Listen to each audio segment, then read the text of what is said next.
ہم جو سوچتے ہیں اگر وہ مسلسل سوچتے رہیں تو وہ پھر ہماری زبان پہ چیزیں جاری ہو جاتی ہیں. جو ہمارے زبان سے جاری ہوتا ہے وہ ہمارے خیالات کا عکس ہوتا ہے.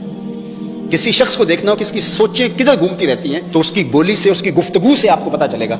تو ہمارے الفاظ جو ہیں، ہمارے کلمات جو ہیں، ہماری گفتگو جو ہے وہ ہمارے خیالات کا عکس ہے. اس لیے ہمارے صوفیہ کہتے ہیں کہ برا خیال ہی آنے نہ دیا جائے، اور اگر آنے پائے تو لا حول ولا قوت الا باللہ کی ضرب سے اس کو ہٹا دیا جائے.